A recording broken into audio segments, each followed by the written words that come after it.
जो है, हालांकि ऑनलाइन और उस तरीके की मुलाकात हो गई हैं, लेकिन हम लोग थोड़ा सा ओल्ड स्कूल हैं, थोड़ा सा रूबरू होके बात करने में ज़्यादा मज़ा आता है।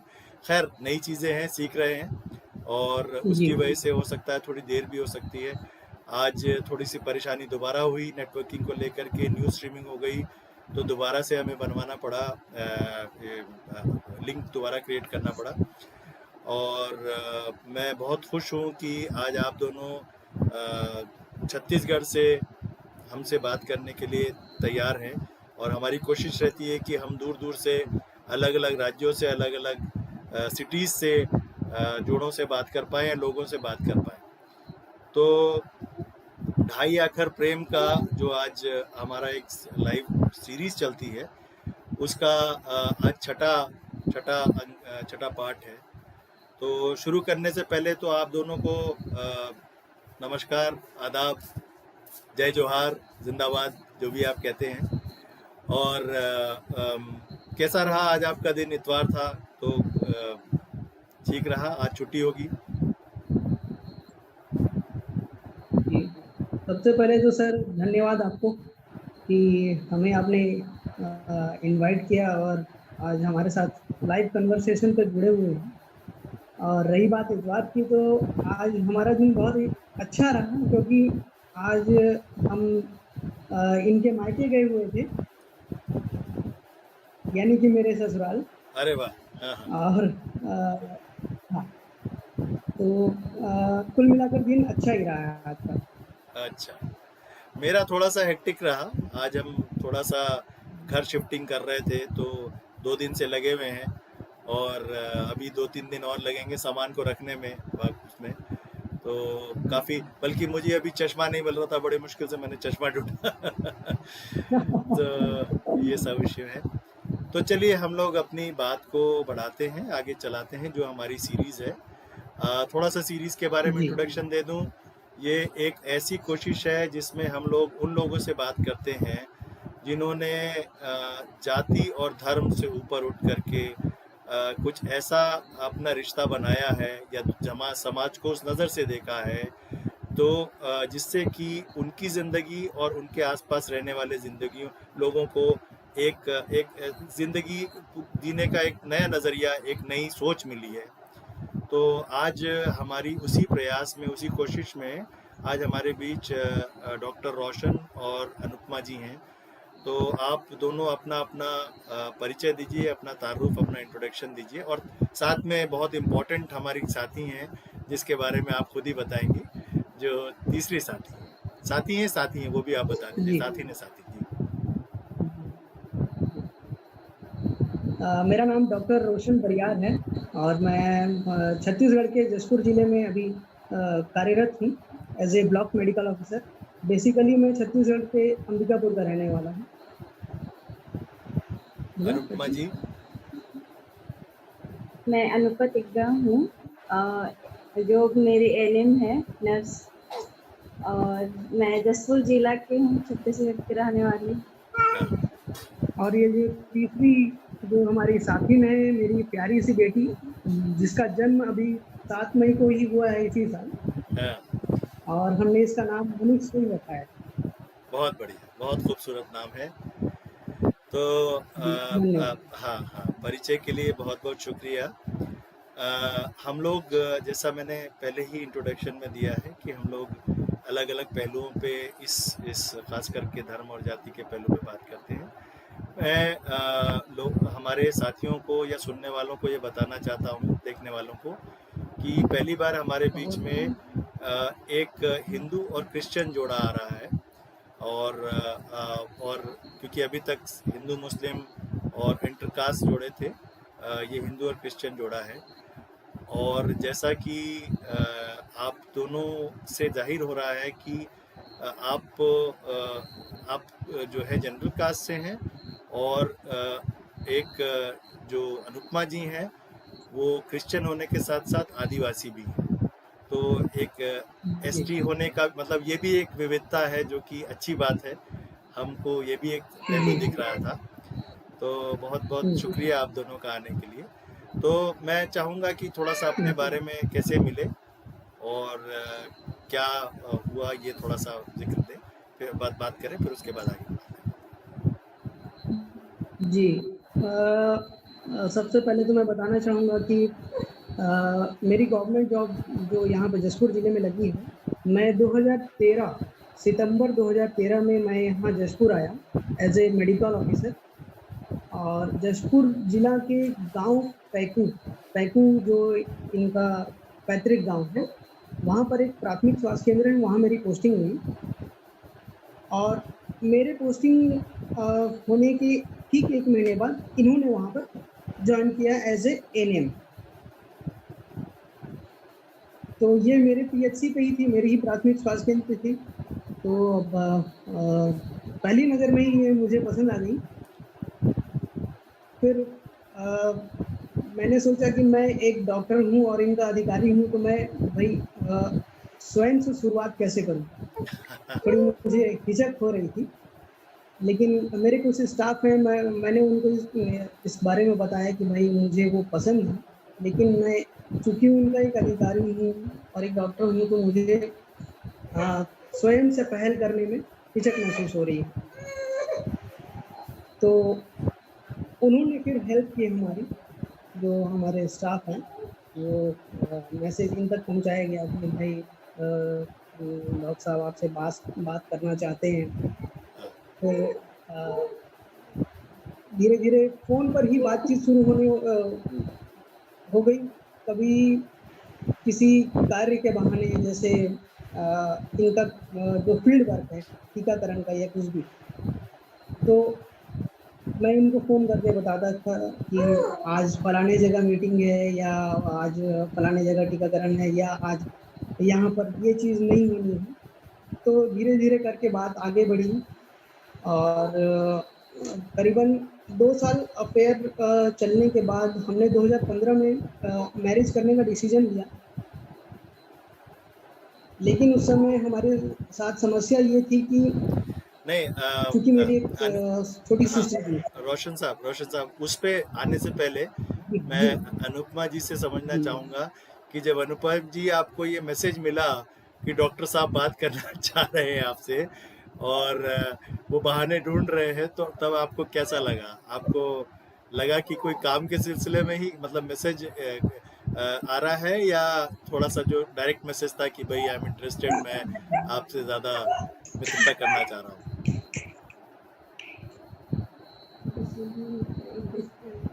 एक्चुअल में बेबी अभी डिस्टर्ब कर रही है, मैं थोड़ा सा इसको पकड़ लेता हूँ। आप अनुपमा से बात करिए। नहीं, वो बात करना चाह रही हैं हमसे लेकिन उनकी बातें हमें समझ नहीं आ रही है, तो आप ले लीजिए। हाँ, अनुपमा जी बता देंगी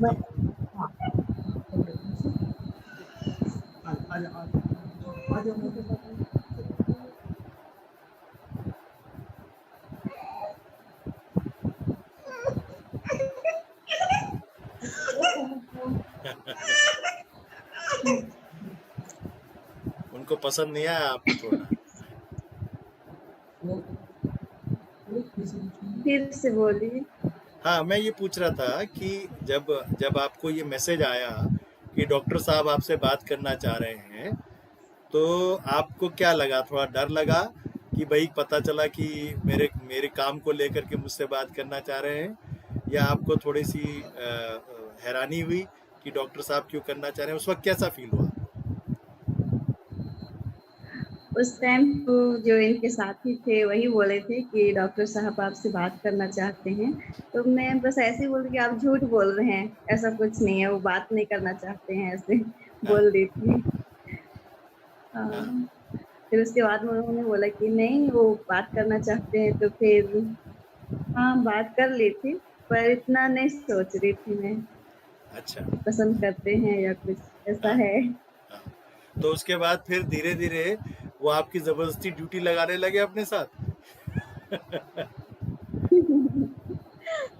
हाँ, जैसे कहीं पे मीटिंग हो जाता था, तो फिर खुद से फोन करके बताते थे कि इस दिन मीटिंग है, ऐसे करके। वहाँ चलना है, आपको तो जरूर जाना ही जाना है। तो आपके जो साथी कलीग से उन लोग को कैसा लगा? मतलब उन लोग को पता चल गया था तब तक? आप हाँ, पता चल गया था। हाँ, तो उसमें कुछ दिक्कत आई आपको, या वो एनकरेजिंग थे एक तरीके से, मददगार ही थे आप लोग? हाँ, दिक्कत बहुत आई, मतलब क्या बोलूँ, मतलब मेरा बहुत शिकायत करते थे हाँ रोशन से। हाँ। हाँ, जो मेरे साथी थे वो लोग बहुत शिकायत करते थे अच्छा कि वो ड्यूटी नहीं करती है, ये नहीं करती है, ऐसे करती है। अच्छा। तो डॉक्टर और सिस्टर, डॉक्टर और नर्स की जो बहुत हम लोग सुनते आए हैं, बहुत फिल्मों में भी देखा है और कहानियां भी पढ़ी हैं, तो उस तरीके की प्रेम कहानी है आपकी, तो बहुत अच्छी है, बहुत रोचक है। तो अब थोड़ा सा आगे जानना चाहेंगे कि जब आप लोगों ने फैसला ले लिया कि अब हम लोग को साथ जीवन बिताना है और शादी करनी है, तब आपका कैसा अनुभव रहा? तब क्या आपको कोई दिक्कतें आई या आसान रहा आपके लिए सफर? हाँ, थोड़ा-सा दिक्कत हुई, क्योंकि मैं अपनी फैमिली में फिर बता दी थी कि मैं मतलब शादी करना चाहती हूँ, तो लोग फिर साफ मना कर दिए। शुरू में तो ये बोले कि चर्च में शादी करने बोलो लड़का को। जी। हुँ, और उसके रोशन के बाद यहाँ? में रोशन मान भी गए थे। हम्म, रोशन के यहाँ साफ मना कर दिए थे कि शादी नहीं कराएँगे। हाँ सर, हाँ नहीं तो मेरे घर वाले अब, तो बोले, हाँ हाँ बोलिए बोलिए। मेरे घर वाले बोले कि तुम अपनी जात में चाहे अंधी, लूली, लंगड़ी, कैसी भी लड़की पसंद करो, हम करवा देंगे, लेकिन जात से बाहर नहीं करवाएंगे। और यहाँ तो धर्म ही अलग हो गया। तो नहीं, तो ये समझना हम चाह रहे हैं कि देखिए, माँ बाप का जो विरोध था वो उसकी एक वजह है, उसकी बहुत सामाजिक और बहुत सारी वजह हैं। लेकिन मैं ये समझना चाह रहा हूँ कि पहले जो आप, जब तक आपने शादी की बात नहीं की थी दोनों ने अपने अपने घरों में, तो तब आपके परिवार में दूसरे धर्म वाले लोग, या जो आप आदिवासी हैं, आदिवासी और क्रिश्चियन भी हैं, तो दूसरे जो अपर कास्ट है या दूसरे धर्म वाले लोग हैं, उसको लेकर के क्या आपके परिवार में समझ थी? क्या आना जाना था, आपस में बातचीत, मतलब जैसे कोई आते थे दोस्त, तो ऐसा कोई भेदभाव तो नहीं था ना? रोशन जी, आप सुन नहीं, पाए मेरी बात? ऐसा कोई भेदभाव नहीं। जी, जी, मैं सुन लिया आपकी बात। ऐसा कोई भेदभाव नहीं है, खासकर हमारे घर में। लेकिन पर्टिकुलर एक थिंकिंग है कि जो लोअर कास्ट के लोग हैं, वो हमारी सेवा के लिए ही बनाए गए हैं। अच्छा। ये ऐसी थिंकिंग है। अच्छा, तो ये था, तो कोई ऐसे अगर मान लीजिए लोअर कास्ट वाले आते थे तो उससे कुछ थोड़ा सा भेदभाव होता था, या जाहिर होता था, या वो आपस में ही बात करते थे, कैसे था? नहीं, नहीं, नहीं, नहीं, ऐसा कुछ ज़ाहिर नहीं होता था।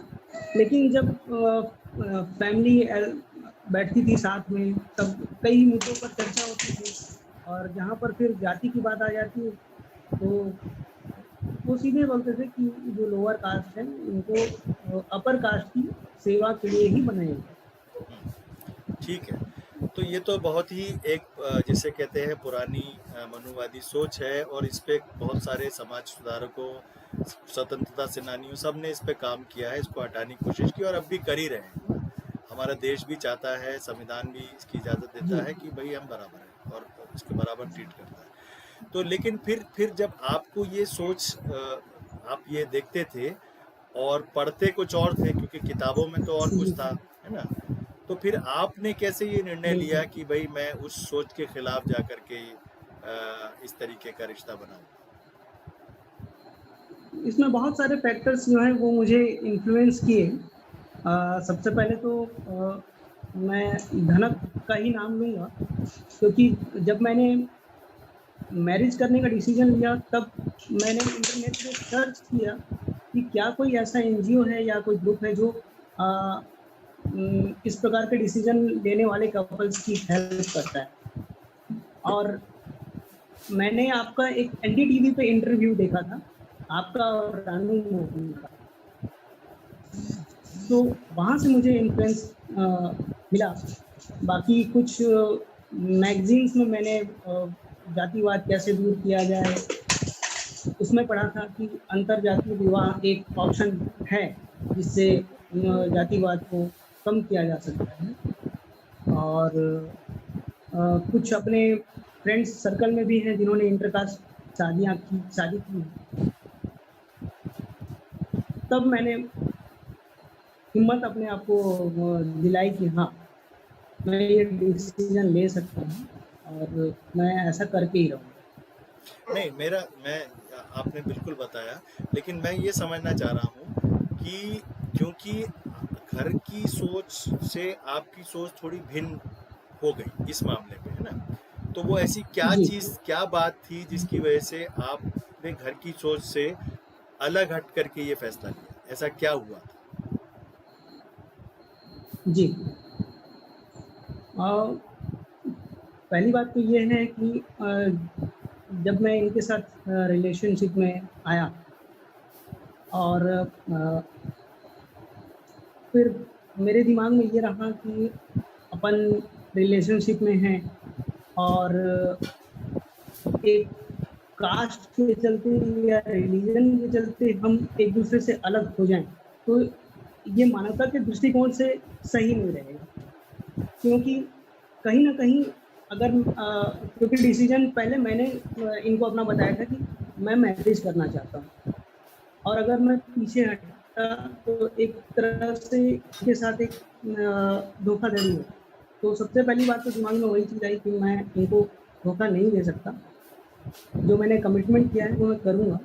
और स्कूल्स में भी पढ़े हैं कि इतिहास में पहले वैश्यों के साथ, शूद्रों के साथ जो अत्याचार हुए हैं, अन्याय हुए हैं, वो भी दिमाग पर काफ़ी प्रभाव डाला है। और मैंने अपनी एमबीबीएस किर्गिस्तान से की थी, जो पहले यूएसएसआर का पार्ट था। तो वहाँ पे मेरे कुछ लोकल फ्रेंड्स थे। तो जब मैं वहाँ पर गया तो वो मुझसे सवाल किए कि भाई भारत में तो कास्ट सिस्टम है और 4 वर्ण हैं, ब्राह्मण, क्षत्रिय, वैश्य, शूद्र, तो तुम किस में आते हो? ये बात मुझे बहुत ज़्यादा प्रभावित की।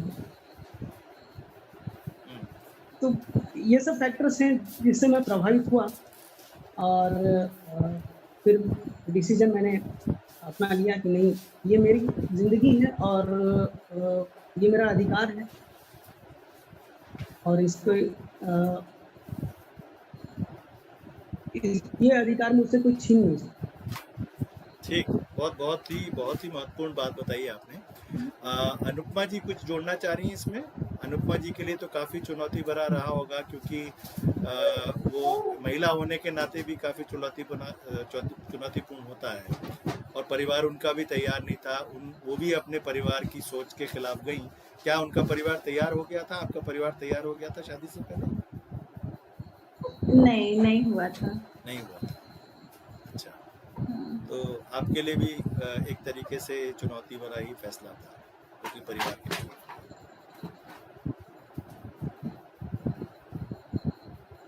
जी, तो जो आप दोनों ने जो बात,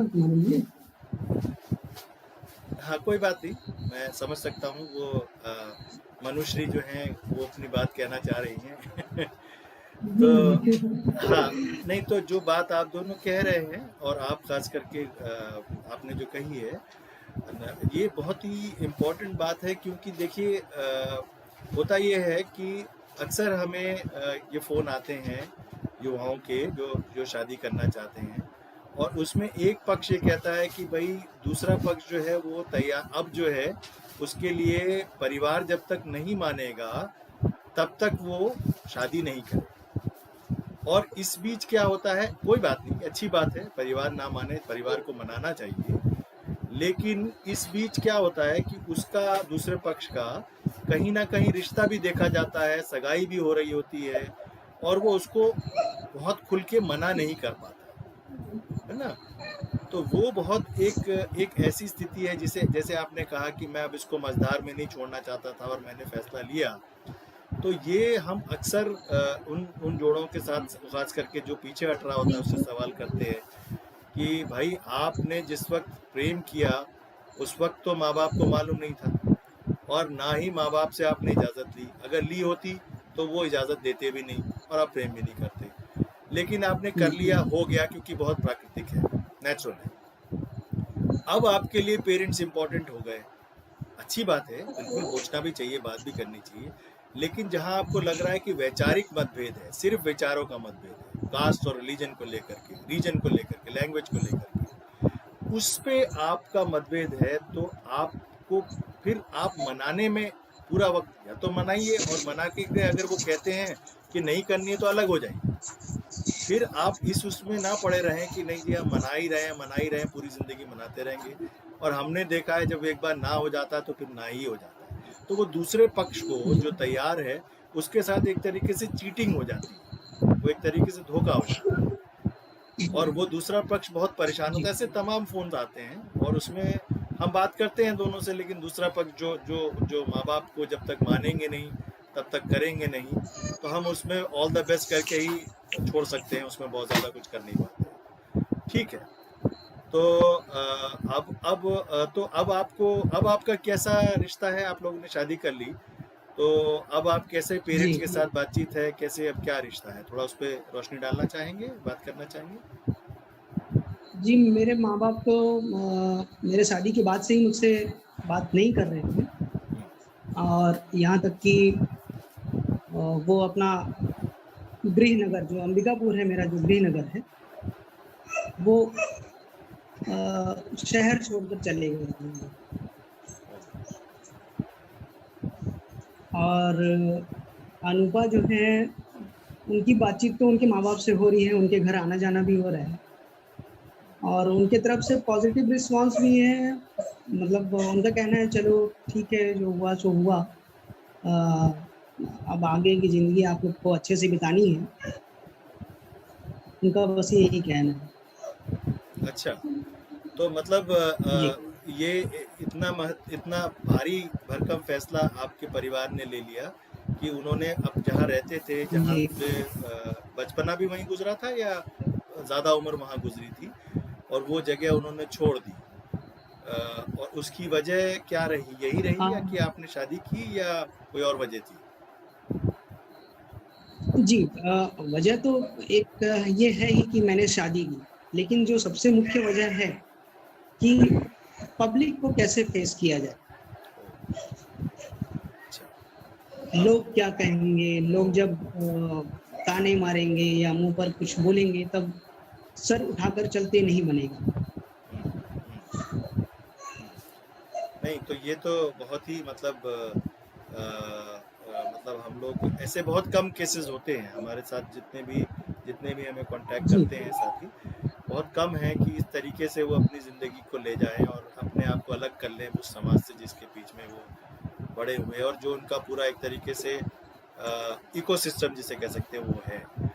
तो ये काफ़ी मतलब एक गंभीर सी स्थिति है, और तो तब से बातचीत नहीं हुई है, और आपको लगता है कि उम्मीद है कि जल्दी बात हो पाएगी? नहीं, ऐसी तो कोई उम्मीद नहीं है। एक उम्मीद तब थी जब अनुपा को जब डिलीवरी हुई, जब हमारी नींव परी इस दुनिया में आई, तो उस समय एक उम्मीद थी थोड़ा सा हो सकता है हृदय परिवर्तन हो, लेकिन उस समय भी ऐसा कुछ भी नहीं हुआ, तो उम्मीद तो खैर मुझे नहीं है। अच्छा, नहीं, लेकिन देखिए बहुत सारे चमत्कार होते हैं हमने बहुत सारे चमत्कार होते देखे हैं, तो हम यही उम्मीद करते हैं, हमें आशा है कि बातचीत शुरू होगी और कहीं ना कहीं से, और आप अपनी पहल जारी रखिए, कहीं ना कहीं उसमें बात शुरू हो जाएगी। और ये इससे बहुत ज़्यादा मैं बाकी साथियों को ये भी कहना चाह रहा हूँ कि इससे बहुत ज़्यादा विचलित या घबराने की ज़रूरत नहीं है, क्योंकि यही एक डर होता है ज़्यादातर जोड़ों को, जो कि हमारी माँ बाप से हमारी बातचीत ख़त्म हो जाएगी। तो लेकिन ये भी हमने देखा है कि शुरू भी हो जाती है, क्योंकि माँ बाप का एक रिश्ता होता है बच्चों के साथ। बहुत कम केसेस हुए हैं जहाँ पे कि एकदम बातचीत नहीं। तो और अगर वैचारिक मतभेद है, क्योंकि ये जब आप इस ग्राउंड पे शादी कर रहे हैं तो कहीं न कहीं आपको ये मान के भी चलना पड़ेगा कि कुछ वो झुकेंगे, कुछ आप थोड़ा-सा अपने आप में बदलाव लाएँगे, तभी ये बहाल होगा। और अगर मान लीजिए विचारों के नाम पर, क्योंकि आपकी तरफ से ये पहल नहीं है कि हम नहीं रखें रिश्ता, ये उन्होंने कहा है कि हम ऐसी स्थिति में रिश्ता नहीं रख सकते। तो इसलिए ये समझना बहुत ज़रूरी है कि ऐसी स्थिति आ भी सकती है, एकदम ऐसी एक्सट्रीम सिचुएशन आ सकती है कि बातचीत ना हो, लेकिन उसमें अपने आप को कम मत समझें, छोटा ना समझें, दिल छोटा ना करें, प्रयास करते रहें, कोशिश करते रहें और ऐसे साथियों को ढूंढें, ऐसा नया दोस्त और सराउंडिंग को ढूंढें जो कि आपके साथ हमेशा खड़े हैं, आपके साथ, आपके भाई, आपके बड़े भाई, आपके चाचा, उस तरीके से आपके साथ तैयार हैं। तो ये बहुत ज़रूरी है और मुझे यकीन है कि आप जहाँ रह रहे हैं वहाँ पे एक ऐसा इकोसिस्टम बना लिया होगा जिसमें कि, या बनाने की कोशिश कर रहे होंगे कि जिसमें ऐसे लोग आपके साथ जुड़े। डॉक्टर रोशन जी जी, तो बाकी जहाँ आप काम करते हैं वहाँ क्या वैसे अनुभव?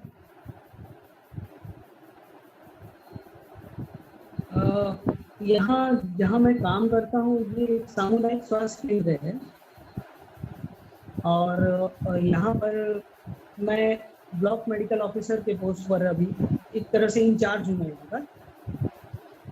यहाँ के स्टाफ जो है वो काफ़ी सपोर्टिव हैं। ठीक है, एक तो उनकी धारणा हो सकती है कि तो सर ने जो किया है वो गलत किया है, हो सकता है उस बात को वो सामने नहीं दर्शा रहे हैं, लेकिन काफ़ी सपोर्टिव है, बहुत ही ज़्यादा सपोर्टिव है।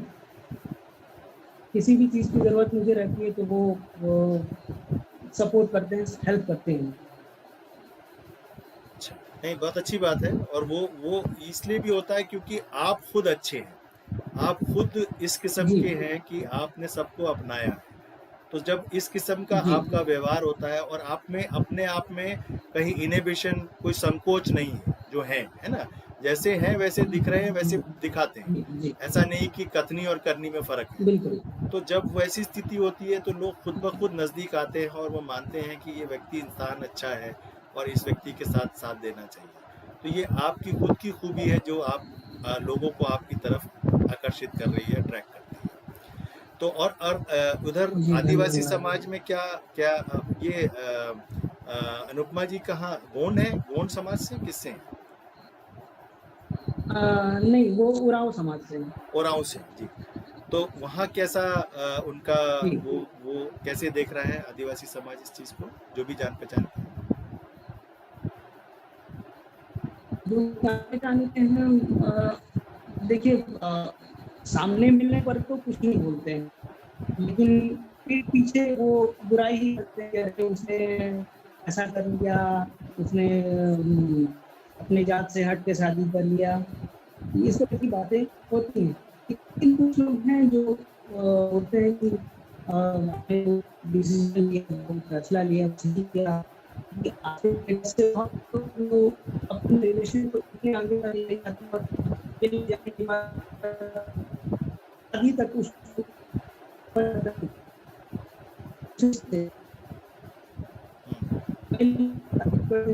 आपने बहुत हिम्मत वाला काम किया है।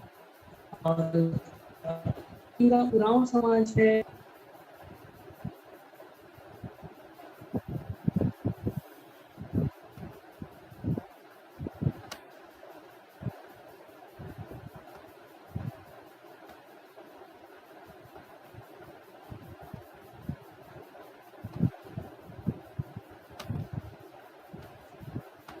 हेलो। हाँ हेलो। हाँ रोशन, हाँ डिस्कनेक्ट हो गया था बीच में, थोड़ा वो हो गया था। जी जी जी जी।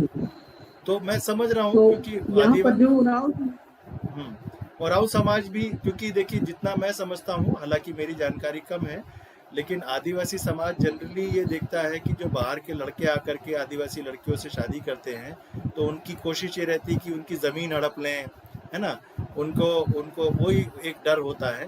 और उसके बाद एक तरीके से जब वो सोशल सजा देते हैं तो वही कहते हैं कि भाई सामाजिक भोज करवा दीजिए या उस तरीके से आप वो करवा दीजिए। तो वो ऐसा कुछ हुआ उनके साथ वहां पे?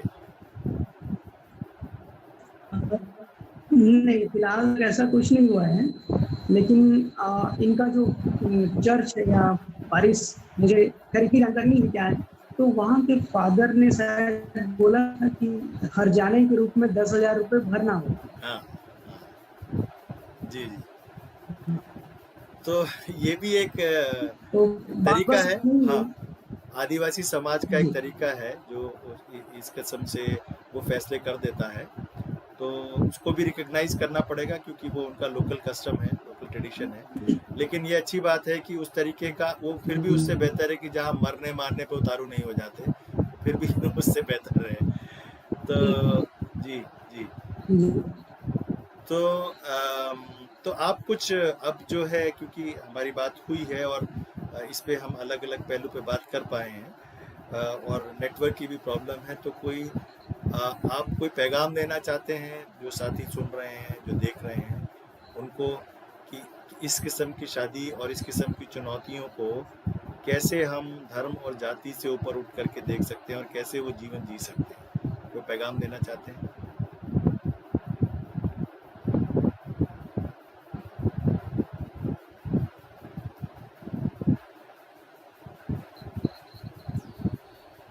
हाँ जी, डिस्कनेक्ट हो गया था। जी। हाँ, मेरा सभी साथियों से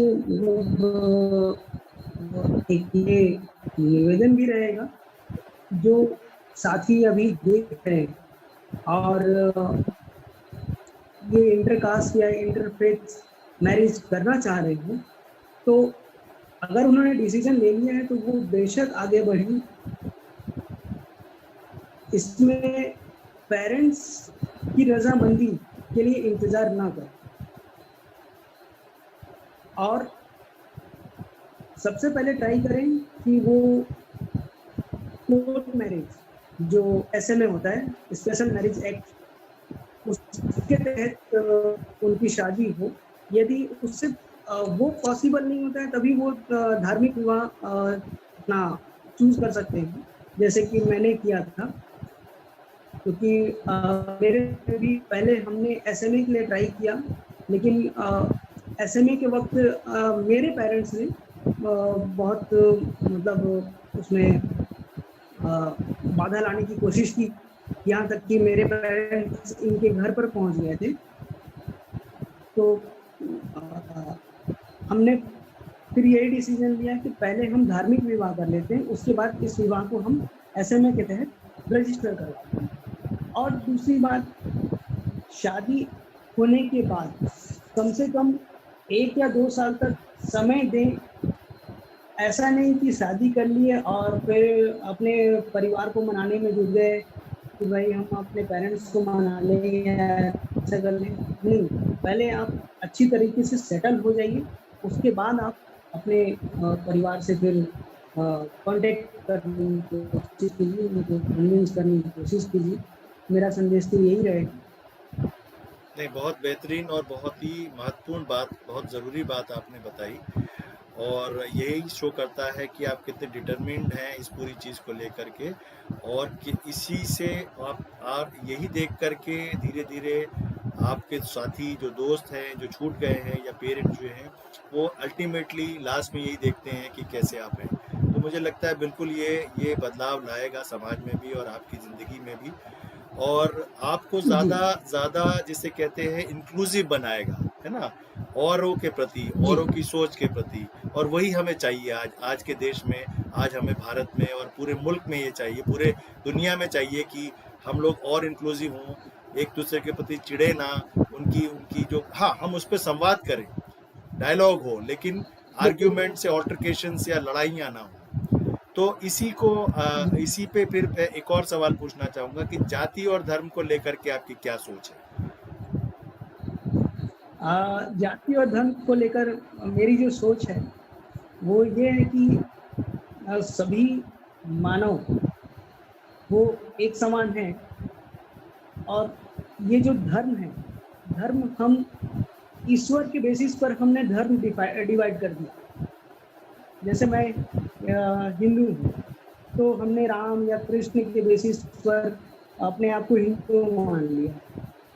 जो क्रिश्चियन है वो जीसस के बेसिस पर अपने को क्रिश्चियन मानते हैं। तो मेरा विचार यही है कि ईश्वर को हमने ही बनाया है। अच्छा जैसे ईश्वर को हमने बनाया है वैसे ही धर्म भी हमने ही बनाया। अच्छा ओके मतलब मेरे विचार अगर आपके विचार से मेल नहीं खा रहे हैं तो मैंने एक अलग धर्म बना लिया ताकि सभी मनुष्य एक बराबर हैं। ईश्वर ने सभी को एक सा बनाया है। हाँ, जैसे हम कभी कॉम्प्लेक्सिटी की बात करते हैं, कोई गोरा है कोई काला है, तो मेरे विचार से ईश्वर ने सभी को अलग अलग रूप रंग इसलिए दिया है ताकि हम एक दूसरे को पहचान सकें, रिकॉग्नाइज कर सकें। अगर आसिफ सर मेरे जैसे दिखते तो हो सकता है तीसरा कोई हमको देखे तो आसिफ सर को रोशन समझे और मुझे आसिफ समझे। चलिए, नहीं बहुत अच्छी बात आपने बताई है और मुझे लगता है कि यही पैगाम है हमारे इस प्रोग्राम का कि हम लोग इसके ज़रिए से लोगों तक ये पैगाम पहुंचा पाएँ कि लोगों ने, आप जैसे लोगों ने जो इस पूरी चीज़ से ऊपर उठ करके इस रिश्ते में गए हैं और उसको जी रहे हैं, ये आप लोग अपने आप में मिसाल है। मतलब ढाई आखर प्रेम का पढ़े सो पंडित होए वाली बात है ना। बहुत कोई पोथी और कुरान और वो पढ़ने की ज़रूरत नहीं है, और वो प्रेम का ही ढाई आखर पढ़ा जो हम लोग इन इंसान के बनाई हुई बंदिशों को पार कर पाए। और वही ज़रूरी भी है आज के समाज में, वो ज़रूरी है कि कैसे कानून के ज़रिए से, बराबरी के ज़रिए से, और धर्म की भी अगर कोई अच्छाइयाँ हैं तो वो लीजिए, क्योंकि वो ज़ाती जब तक रहेगा, जब तक वो इंडिविजुअल रहेगा, तब तक मुझे नहीं लगता कोई दिक्कत है। जैसे ही वो सुपरफिशियल होता है, जैसे वो दिखावे पे आता है, जैसे ही वो पॉलिटिक्स पे आता है, पावर गेम पे आता है, तब वो एकदम ख़तरनाक हो जाता है और वो डेंजरस होता है। तो इसलिए हम इस पैगाम के साथ कि सब बराबर हैं, सब एक हैं, और आप इसलिए ना झिझके कि जाति और धर्म से हम अलग हैं तो खाएंगे नहीं, बैठेंगे नहीं, या हम सुपीरियर है, हम इन्फीरियर हैं, है ना। और वो जाति और धर्म और लिंग का भी मामला है, उसमें जेंडर का भी मामला है। तो किसी भी किस्म का भेदभाव जो कि हमारे लिए, हमारी ग्रोथ के लिए, हमारे समाज के लिए और हमारे देश के लिए भी ये खतरनाक है और ये हमें रोकता है। तो इसी पैगाम के साथ मैं आपका शुक्रिया और आप तीनों का शुक्रिया, हालांकि अनुपमा जी और मनुश्री जो है वो नहीं है इस वक्त, मैं समझ सकता हूँ। मनुश्री जो है वो चाहती है कि थोड़ा सा आराम, और मतलब उनके लिए थोड़ा, तो ये बहुत अच्छा लगा। और वर्चुअल मीटिंग का फ़ायदा है कि आपसे खुलकर बात हो पाई। तो हम इसको पोस्ट करेंगे ग्रुप में और यूट्यूब पे भी, जो साथी देखना चाहते हैं, आपसे संपर्क करना चाहते हैं, करें। और इसी उम्मीद के साथ कि आपका वैचारिक मतभेद होते हुए भी लोग के साथ संपर्क हो, अपने पेरेंट्स के साथ संपर्क हो, और धीरे धीरे हालात बहाल हो जाएंगे। और हम इसी उम्मीद और इसी कामना के साथ आज का ये लाइव स्ट्रीमिंग बंद करना चाहते हैं, और उम्मीद है कि लोगों को पसंद आया होगा। अगली बार अगले इतवार 9 बजे हम कोशिश करेंगे किसी नए साथी, नए जोड़े को लाएं और नए पहलू पे बात करें, नया आयाम उसका लेके आए। तो शुक्रिया बहुत बहुत आपका गौतम जी, डॉक्टर रोशन, और आप मरीजों का ध्यान रखें। और कोरोना काल में कोरोना के लिए कुछ कहना चाहते हैं हमारे साथियों को तो भी बोल दीजिए। जी, कोरोना के लिए सभी के लिए संदेश यही है कि एहतियात बरतें, बाहर अगर निकल भी रहे हैं तो मास्क लगाएं, अपने साथ सैनिटाइजर अवश्य रखें, और भीड़ वाली जगह पर जाने से बचें। जी, तो देखिए हमने दोनों फ़ायदे उठा लिए आपसे बात करके, जब हम डॉक्टर से बात कर रहे हैं तो हम वो भी फ़ायदा उठाएँगे ही। जी, तो सभी साथियों को, क्योंकि थोड़ा नॉर्मलाइज़ हो रहा है, न्यू नॉर्मल हो रहा है, लेकिन उसमें ध्यान ज़रूर रखें और आउट ऑफ द वे ना जाएँ, अपने को ज़्यादा एक्सपोज़ ना करें। तो शुक्रिया बहुत-बहुत, है ना? और आपसे तो संपर्क रहेगा ही। तो शुक्रिया साथियों, और आप सभी देखने वालों को, आपको, आप तीनों को और सबको थैंक यू। मेरा सलाम, नमस्ते, सबरंगी सलाम और ज़िंदाबाद। शुक्रिया। नमस्ते।